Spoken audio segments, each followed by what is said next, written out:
Hi folks, you're with Tacitus today at your Pushback channel, and thank you for joining this radio live stream. In this essay, I'd like to talk about the concept of cancel culture and how it slowly developed and where we see it today, all across the mainstream media, obviously, but also across the online, the social media space, the public square, the YouTubes that I'm on now. So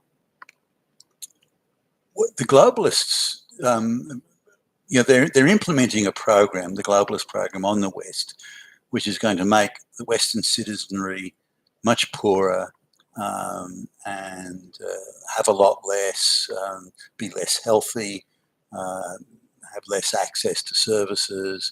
They won't be able to own anything, and so on. So it's a really raw deal for the West. It's a slightly better deal, if you like, in some ways, materially at least, for the peasants and the black and brown peasants around the world that live in subsistence conditions. They'll be in material wealth terms better off because they're being moved into the West. But effectively, the globalization project has nothing for the West. It's a raw, crappy deal for every Western citizen, other than maybe the one in every 500 or 600 that's going to benefit from it. But other than that, it's going to be, and even them over the long term, they're going to lose out. So this is something that's unsaleable. It's the globalist project is unsaleable, but because the globalists control all the political parties in the West, they control the entire media landscape and increasingly social media, then they can control the narrative. So they can make sure that what you hear and what you see and what you're allowed to think is fully controlled by them. And that's the only way they can get the globalist project implemented and push it through and impose it upon us.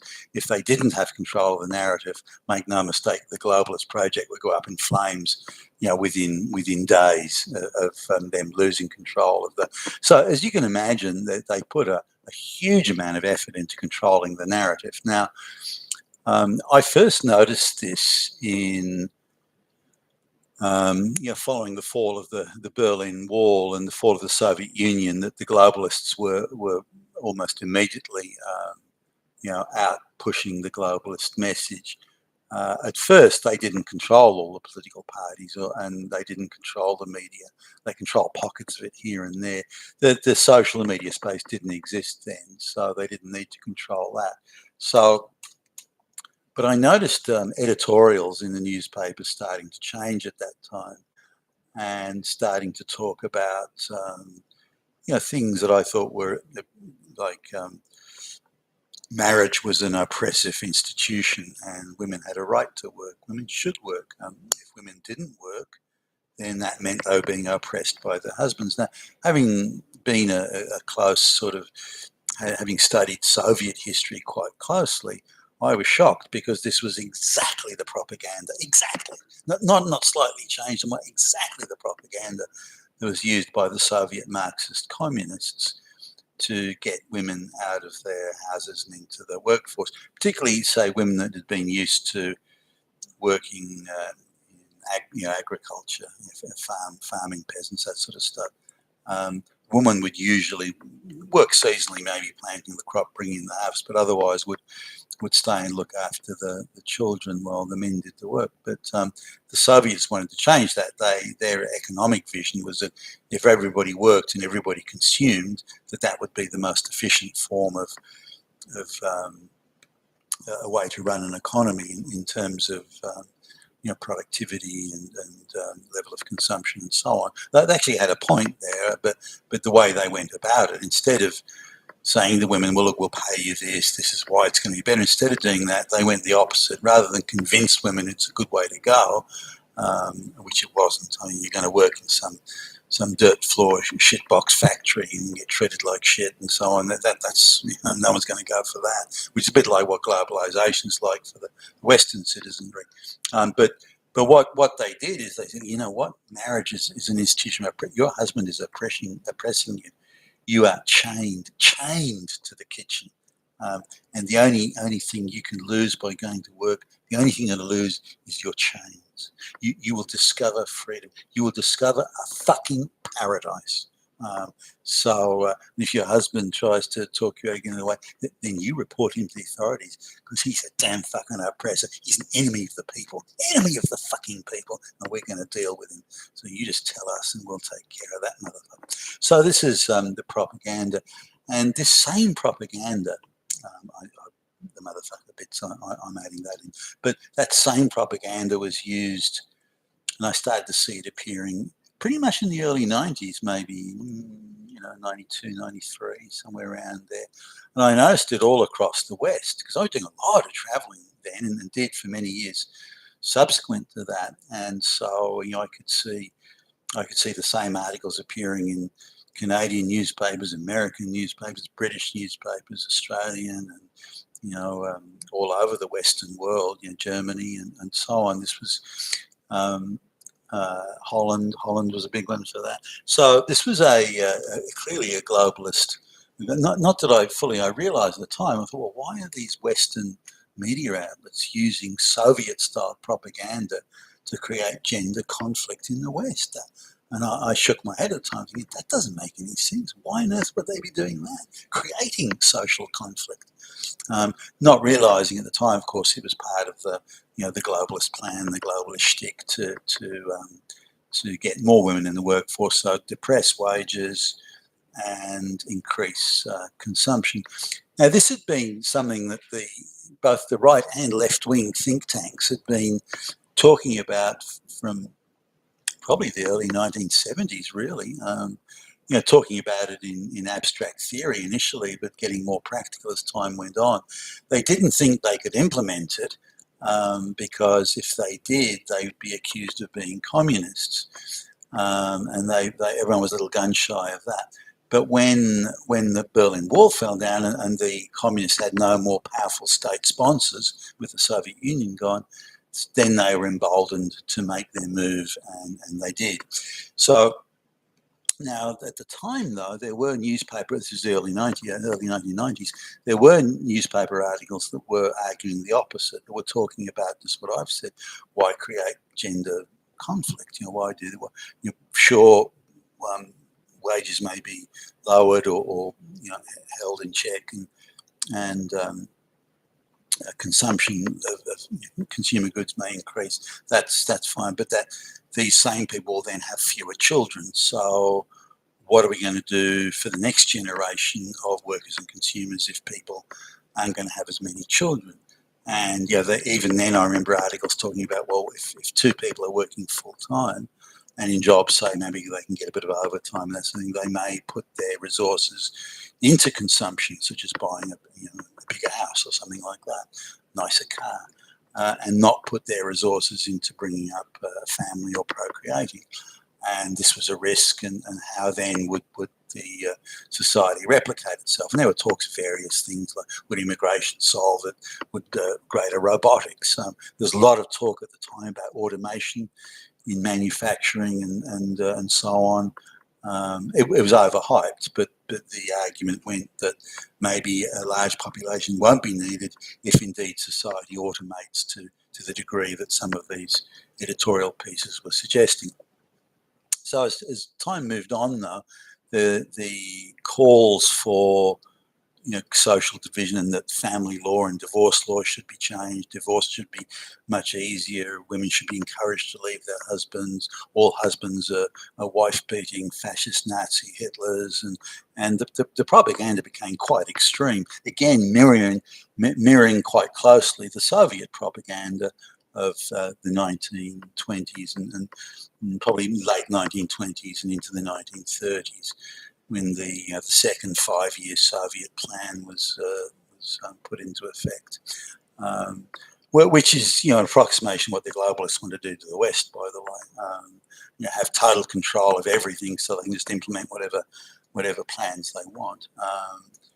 Much harder to do in a democracy with a free press, but they went about. Now, I noticed during this time that journalists that were talking or arguing the opposite side, saying, well, this getting women into the workforce and diminishing men and destroying families, divorce rates going through the roof and so on. That's actually going to have a harmful effect and on children and society at large. Now, I noticed those journalists were starting to be replaced. There's one journalist that had been writing about how living standards were declining in the West, and how a greater proportion of total national wealth was accruing to the biggest multinational companies and the richest people, which was true. And I was having a sort of cup of coffee with him in quite a nice coffee shop on Sydney Harbour, actually, and he was and he sort of struck me as fairly brave and fearless reporter, but he told me, probably as much in passing rather than making a big point out of it, that he'd been told by the editor in chief that don't write any more pieces that talk about falling living standards or how wealth is moving to the people at the top. Don't talk about that sort of thing. And I want you to talk about how one's for the, so he'd effectively been silenced. And when he queried it, saying, "Well, hey, this is like really important stuff. The people have a right to know." Then it was pointed out to him that if he wanted to keep his job, he would do what he was told. So this was happening. The editors in chief and editors were changing. Editors that weren't on board with the new globalist program were got rid of. So they managed to penetrate and control the print media and parts of the print media first. Actually, seemed to be where they, not that there weren't stories on the TV channels, because remember, you got radio, TV, and newsprint. This is pre-internet, really, so the penetration was gradual. I'd say it took 7 to 10 years for it to go from a free press into a controlled pro-globalist spread propaganda press, as in uniformly. There was no dissenting voices. There was not one article you could find that would talk out against globalisation. So, and this is when a range of books were brought out, pro-globalisation, that Friedman guy, I think it was The World is Flat was the book, and others. Now, I knew people that could see the disaster that was looming with globalisation and what was happening, and they'd written books, but the big publishing companies just plain wouldn't touch it, just wouldn't touch it, and they would only print and promote the pro-globalist views. So you could see it going into book publishing as well. In the TV area, then cable TV was sort of fairly young, I guess, so still more free-to-air TV. But they were talking there about promoting divorce and that sort of thing. Very, very strong promotion of divorce. Women get it, and then propaganda programs. This is how women used to live, pregnant and barefoot in the kitchen, being beaten mercilessly by their Hitler husbands. But now, Jane is out and she's managing director of the Grand National Bank on multi-million-dollar salaries, and so glad that she decided to leave her fascist Nazi husband and this sort of thing, and ridiculous propaganda pieces exhorting women to leave their husbands and claiming that they would find paradise the minute they walked out the door. So now, as the internet kicked off, the globalists really didn't see how, because they've shut down any anti-globalist discussion and debate now. They control the print media, the books, the TV. So they've shut it all down. But at about the same time as you'd say they managed to shut it down, then people that disagreed with the globalisation or simply had questions or alternative points of view, they moved into the social media space. And the globalists were a little bit slow in taking control of that, or seeing the danger. Now, at the same time, they were pushing a globalist project that was becoming less and less popular. The globalist project, when people realise what it is popular with nobody other than the elites that are pushing it, and the flunkies they control. But for everyone else, it's a fucking disaster. People's standard of living has fallen by hugely since the globalist project started to be implemented. So no one's on board with it. And once they realise how they're being lied to and cheated and stolen from, then they're even less enthusiastic about the globalist project. But once the if you like, the town square became social media, and we're talking, the whole range, the YouTubes, the Twitters, and so on, then the globalists had to control that. And they view the public as the persuadable public is the term. And the persuadable public must only hear one narrative and one narrative only. So everyone else has to be shut down. Now, it doesn't mean that alternative voices aren't allowed. I mean, I'm still talking here, and even though I'm shadow banned to the nth degree, then but anyone who gets a popular following, particularly younger people, that really seems to scare them. If it's an old guy who gets a bit of a following, they kind of don't care. But if it's a young person getting a young following, that really scares them.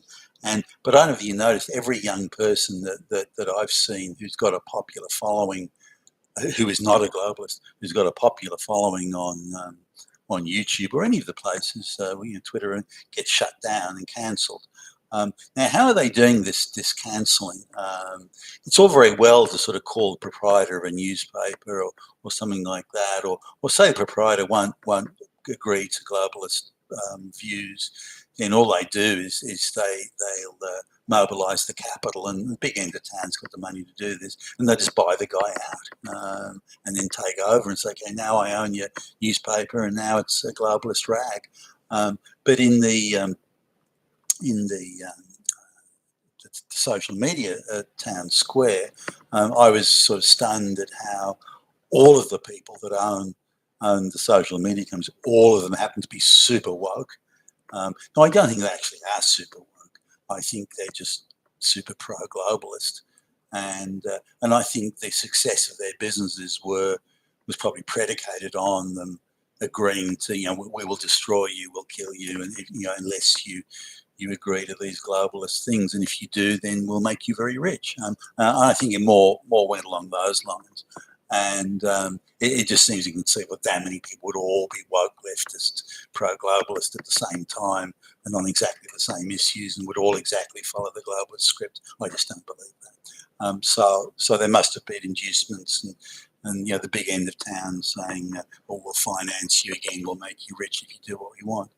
So and I point you to a video, I think it was maybe early yesterday, Dinesh D'Souza put it up and was talking about someone who's done some research into looking at how the Biden administration gets voices they don't like cancelled, and they're doing it. And I hope I've understood this correctly, but my understanding is this: that the administration can't, the government can't directly shut people down. It's against the First Amendment. So what they do is they go to specially constituted and constructed front organisations, NGOs of one sort or another. They get them to act as intermediaries and effectively globalist liaison outfits to go to the social media firms and say, look, this guy, we want this guy closed down. This guy's getting too popular with young people. You really need to close that guy down. Can you spread negative information with this guy? Can you say he's like a Nazi fascist pedophile or something? Go there. Beats his wife, whatever, rapes people. It doesn't matter. Make something up. We just want the guy stopped. And other things like the shadow banning. For example, there are people who seem to have astonishingly high numbers of viewers, yet they get almost no donations. So I think the shadow banning works in a number of ways. I think the big media companies will say, let's get this guy to think he's getting hundreds of thousands of views, but in fact he's not. He's getting 2/5 of nothing. And but his counter will show that he's getting 200,000 views every episode, every video he puts up. or the shadow banning, so that you look at your video and think it is out there and think, gee, I wonder why no one's looking at my video. Oh, well, maybe it's no good. But the reality is that they've just shadow banned you so people don't see it. And, the amount of people that I'm subscribed to on, say, YouTube, where the advisories that they've, because I'm subscribed, and I've clicked on the I want to be advised, the bell symbol, the amount of advisories that just don't come through is chronic. So there are, there's very intense shadow banning on people that are not fully pro-globalist, and or to be anti-globalist, or in their view at least. All you have to do is ask questions, because that's still interfering with their control of the narrative, and they just won't have that. Now, if you're a small channel and not many people watch, then they'll leave you alone, or give you an occasional ban just to let you know that they can get rid of you anytime they want. But the reality is that they want to control the complete narrative, the dialogue in Town Square, and they will go to any lengths to do it, including any level of illegality, any level of backroom dealing and treachery, to do it. The control of the narrative is absolutely essential to their furtherance of the globalist project. They know it, and that's why they go to such efforts to keep control of it. You're being a Tassus, delete your pushback channel, and thank you for listening.